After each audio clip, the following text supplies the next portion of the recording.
Time of death, 8:06 p.m. The words cut through the hospital room like a cold blade. Machines beeped their final note. A young man, no more than 30, lay lifeless on the bed, surrounded by a wall of silence. His wife fell to her knees, screaming, "No! Please, try again!" Doctors stepped back, faces pale, eyes avoiding hers.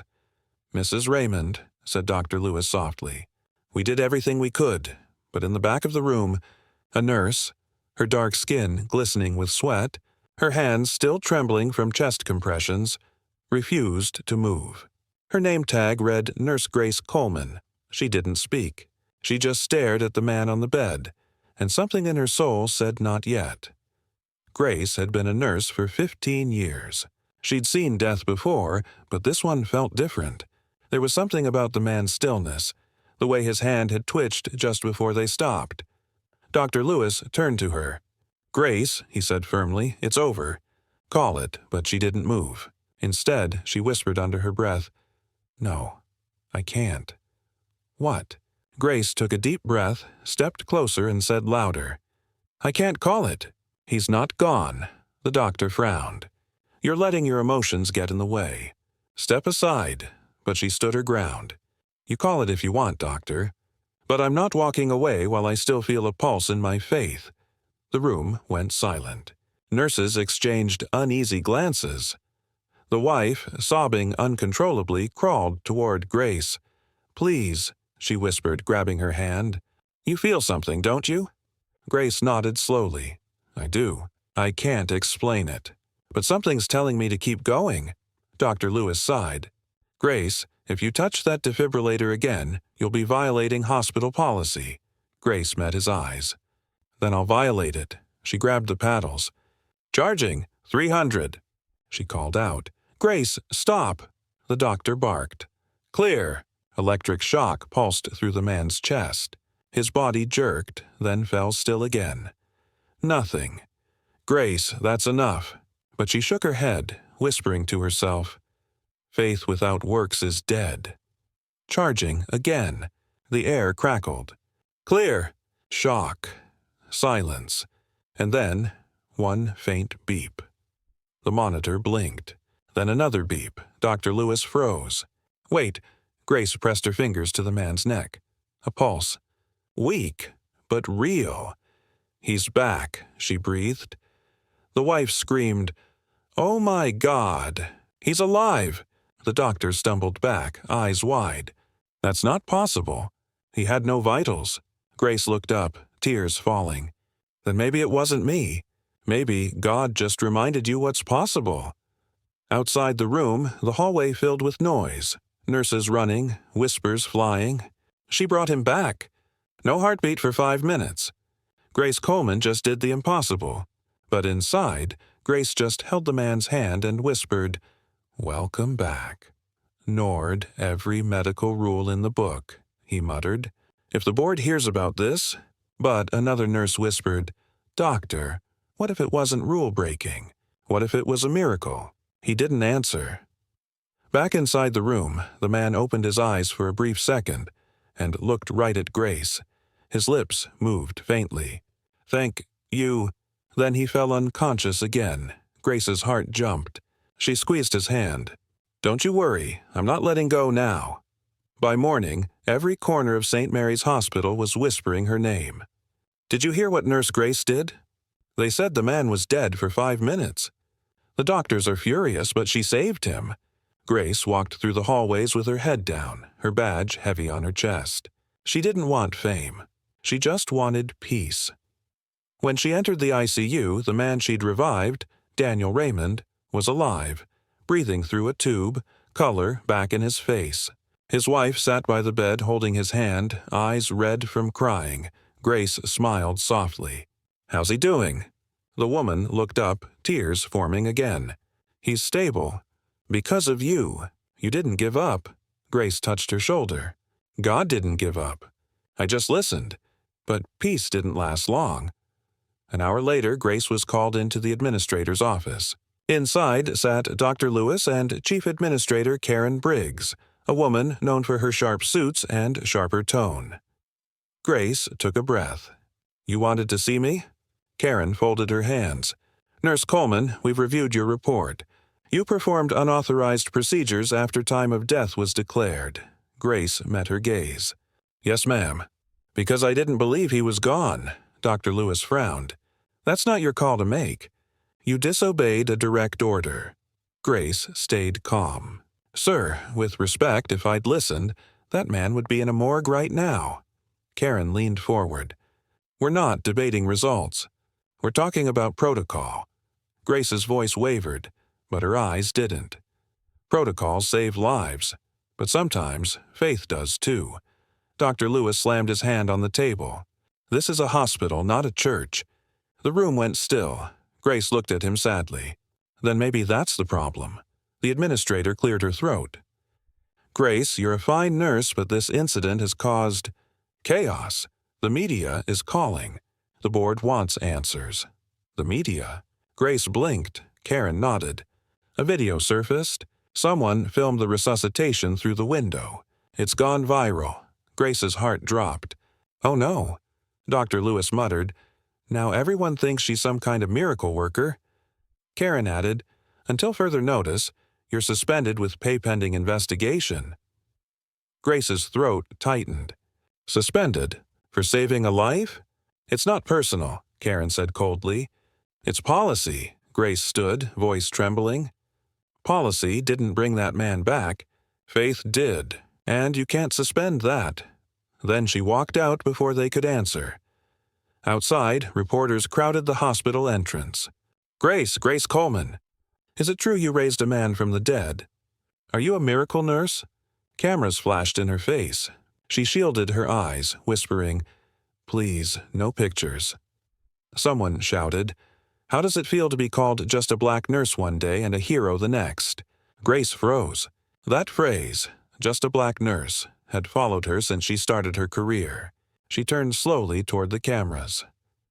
I'm not a hero, she said quietly. I'm not magic. I just refused to give up on someone when others did. That's not race. That's humanity. The crowd went silent. Back inside the hospital, Dr. Lewis watched the news report playing on a small TV in the lounge. Reporters praised her courage.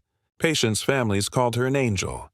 He rubbed his temples, whispering, What if she's right? At that same moment, alarms blared upstairs. Daniel Raymond, the man Grace saved, was flatlining again. Code blue. Room 212. The voice echoed down the hospital hall. Nurses rushed. Machines screamed. Daniel Raymond, the man Grace had brought back from the dead, was crashing again. Dr. Lewis ran toward the room, shouting orders. Get me a crash cart, move. Inside, Daniel's wife sobbed. No, not again, please. Grace was still outside the building, surrounded by reporters, when she heard the announcement. She froze. Room 212. That was his room. She dropped her bag and sprinted back inside. Security tried to stop her. You're suspended, ma'am. Grace yelled. Then arrest me later. I'm saving a man now. She burst into the room. The team was already there, working frantically, but the monitor screamed that endless flat tone. No pulse, no hope. Dr. Lewis barked, Grace, you can't be here. Grace's eyes were locked on the man's still body. What happened? Cardiac arrest, again. We've done 3 rounds. He's gone. Grace stepped closer. No, he's not, Dr. Lewis glared. Not again, Coleman. We're not doing this circus twice. Grace ignored him. She grabbed Daniel's cold hand and whispered, Lord, if you brought him back once, I know you can do it again. Grace. But she was already pressing her other hand over his heart. Her voice shook. You breathed life into him before. Do it again. Please. The room fell still. Even the machines seemed to pause. Then, softly, beep. Everyone froze. Another beep. Then a steady rhythm filled the room. Dr. Lewis staggered back, whispering, No, that's not possible. Aniel gasped, eyes fluttering open. His wife screamed, half in terror, half in joy. Daniel! Grace covered her mouth, tears spilling. Thank you, Lord. Thank you. Later, in the hallway, reporters had somehow heard. Cameras flashed. Twice. She revived him twice. She's the miracle nurse. But inside the hospital boardroom, the mood was anything but joyful. Karen Briggs slammed her fist on the table. She's out of control. This is not faith, it's chaos. Dr. Lewis, pale and shaking, said quietly, "You didn't see it, Karen. He was gone. Twice. She brought him back," Karen snapped. "We deal in science, not superstition. And I'm not letting one nurse turn this hospital into a circus." A board member whispered, "But the media's calling it divine intervention. Donations are pouring in." Karen's glare could have cut glass. "Donations or not, she defied us again. I want her license reviewed, effective immediately." That night, Grace sat in the hospital chapel alone, hands clasped, tears dripping onto her scrubs. The candlelight flickered as she whispered, "Lord, why do I have to fight so hard just to do what's right?" A voice came from the doorway. "Because you're the only one who still believes." Grace turned. It was Dr. Lewis. He walked in slowly. "You know, when I first met you, I thought you were just a nurse who didn't know her place. But now," he sighed, "now I think maybe I'm the one who forgot mine." Grace smiled weakly. "Faith has a way of reminding us." He sat beside her. "They're coming for you, Grace, the board. The state nursing department. They want you gone." She nodded. "Let them come. I'll tell the truth." Dr. Lewis frowned. "And what truth is that?" Grace looked toward the cross on the wall. "That I didn't raise a man from the dead. God just used my hands to remind everyone he's still here." Just then, her phone buzzed. A text from an unknown number. "We need to talk about the man you saved. He's not who you think he is." Grace stared at the screen, her heartbeat quickening. "What?" she whispered. The next morning, the hospital buzzed with chaos. News vans parked outside, reporters swarmed the lobby, and people crowded the windows hoping to catch a glimpse of the miracle nurse. Grace tried to slip in quietly, head down, cap low. But whispers followed her everywhere. "There she is! She's the one! They say she revived a man twice. She didn't care about cameras. She only wanted to see Daniel." When she reached his room, she froze. 2 security guards stood outside. Dr. Lewis approached from behind her. "They moved him to private care last night." "Private care?" Grace frowned. "Why?" "He's still critical."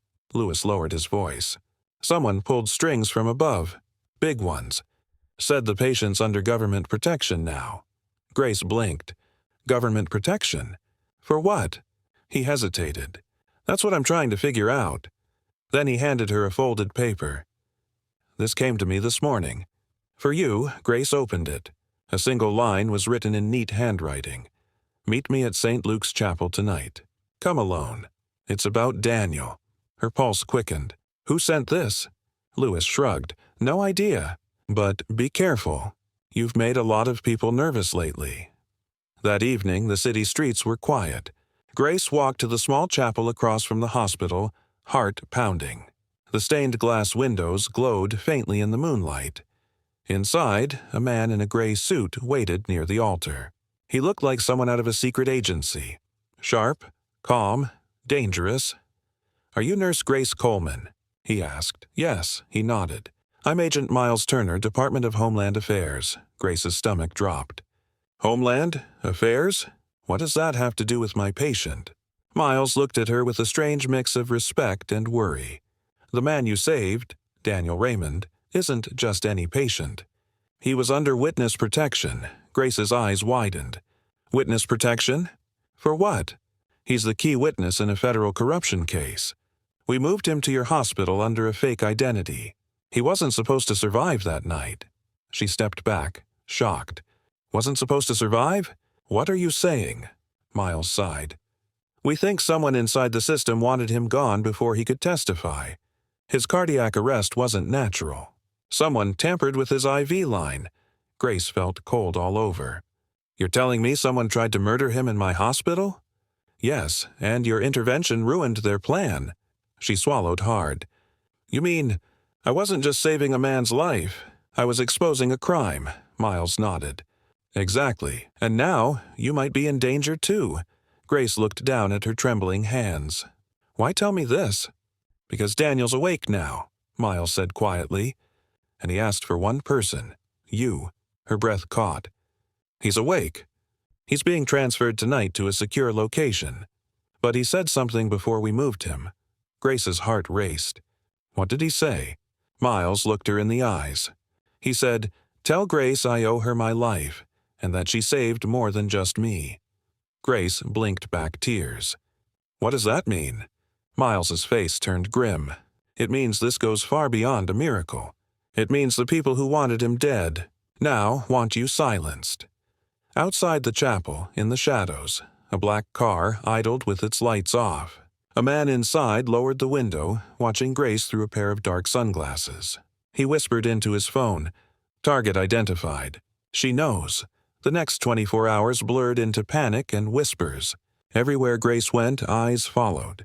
Some people smiled at her like she was a saint. Others stared like she was a problem that needed solving. By the time she finished her shift, she knew something was off. Her locker was open, but she always locked it. Her patient files were missing. And when she checked her car that night, a small black SUV idled 2 blocks away. Her hands trembled. "No," she whispered. "Not again." She called Dr. Lewis. "Someone's following me," she said, voice shaking. He paused. "Where are you?" "By the hospital lot." "Get inside, now." But before she could move, the SUV engine revved. Its headlights flashed bright. Grace's heart pounded. Then, suddenly, a different car pulled up beside her. A silver sedan. The window rolled down. "Get in!" It was Agent Miles Turner. Grace hesitated for only a second before jumping in. The SUV behind them sped forward, then peeled off down another street. Miles drove fast through the rain. "They've been watching you since the chapel." Grace's chest heaved. "Who are they?" "The same people who wanted Daniel gone," Miles said grimly. "Powerful ones. People who think they can bury the truth. And anyone connected to it." Grace looked out the window at the flashing city lights. "Why me? I'm just a nurse." Miles shook his head. "Not just a nurse. The video of you saving him went everywhere. You became a symbol of faith and hope. And the people in charge don't like symbols they can't control." They reached a safe house near the outskirts of the city, a quiet cabin guarded by federal officers. Grace sat by the window staring out at the dark woods. Miles handed her a cup of tea. "He's asking for you again." "Daniel?" Miles nodded. "He's safer now. But he insists you need to hear something directly from him." Grace frowned. "What could he possibly tell me?" Miles hesitated. "Something about his case. Something that involves this hospital." Her breath caught. "The hospital?" He nodded. "He says there's corruption inside. A cover-up tied to government funding. And your act of saving him exposed their plan." Grace felt the air leave her lungs. "Dear Lord, all this time, I thought I was just fighting for one man's life." Miles looked at her gently. "You were fighting for truth itself." Later that night, while the agent slept, Grace sat alone on the couch, praying. "Lord, I don't understand why you chose me for this. But if you did, give me courage to finish it." Her phone buzzed again. A new message. From an unknown number. "Grace, it's Daniel. Don't trust them. They're coming for both of us." Her eyes widened. She looked toward the hallway where Miles was sleeping. The message came again, this time followed by an image. It was a photo of her inside the safe house, taken from outside the window. Grace's blood ran cold. She whispered, "They found us." She rushed to the next room. "Miles, wake up!" But before he could answer, boom! A deafening explosion ripped through the cabin. Windows shattered. Flames burst through the walls. Grace hit the ground as smoke filled the air. "Miles!" she screamed. "Daniel!" Then everything went black. Smoke and fire swallowed the night. Grace woke to the crackle of burning wood and the taste of dust in her throat. Her ears rang. The world spun. "Miles!" she shouted. No answer. Through the haze, she saw a faint glow. His phone. She crawled toward it, coughing. A text flashed on the screen from an unknown number. "Leave now. Trust no one. Save Daniel. Grace staggered to her feet, heart pounding. Half the cabin was gone. Agents lay unconscious. Sirens wailed in the distance. She limped through the broken doorway into the forest, clutching the phone like a compass. Rain began to fall, cooling her burned skin. "Lord," she whispered, "don't let the darkness win." The hospital. Again. By dawn, Grace was back where it all began. St. Mary's. Police cars circled the building. Reporters filled the sidewalk. Somehow, Daniel Raymond had been brought there again, under emergency transfer. She slipped past the chaos through the staff entrance. Her uniform was scorched, her badge cracked, but her resolve burned bright. Inside ICU Room 4, Daniel lay pale but alive, IVs humming beside him. 2 agents stood guard. When Grace stepped in, one tried to block her. "He asked for me," she said quietly. Her tone left no room for argument. Daniel's eyes fluttered open. "Grace, you came. I had to." He gripped her hand weakly. "They tried to kill me again. The files, they're in my jacket pocket. Everything, names, payments, accounts. They used the hospital to launder money." Grace's pulse raced. "We'll get it to the authorities." Daniel shook his head. "No, you have to. You're the only one they won't expect." Before she could answer, heavy footsteps thundered down the hall. Karen Briggs burst in, flanked by 2 men in suits. "Grace Coleman," she snapped. "You're trespassing on restricted property." Grace faced her calmly. "You tried to hide him. You almost killed him to save your reputation."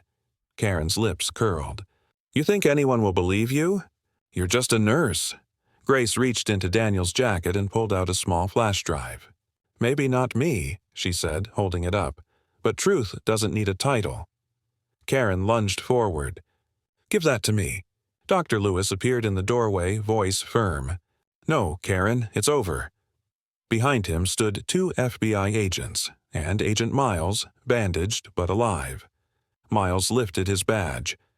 "We've got it from here." Karen froze as the agents cuffed her wrists. "You can't do this." "I run this hospital." Grace looked at her sadly. "No, you almost buried it." A week later, news headlines spread across the nation. Hospital corruption exposed. Nurses' faith sparks investigation. Grace's picture appeared everywhere. But she stayed quiet, still working in the same ward where everything started. One evening, Dr. Lewis found her in the chapel. "They're offering you a national award," he said. "The Heart of Humanity Medal." Grace smiled softly. "I'm honored. But I don't need medals." He tilted his head. "Then what do you want?" She looked up at the candlelight. "Just for people to stop calling anyone just a nurse or just a janitor or just anything. Because the smallest hands can carry the biggest miracles." Epilogue, months later, a plaque hung in the hospital hallway. "In honor of Grace Coleman, for reminding the world that faith and courage can bring the dead to life." Every morning, sunlight touched that plaque first. A quiet promise that light, once given, never dies. Moral of the story: never measure a person by their title or color. The world may doubt you, but faith paired with courage can do what science calls impossible. Because the light that believes never dies.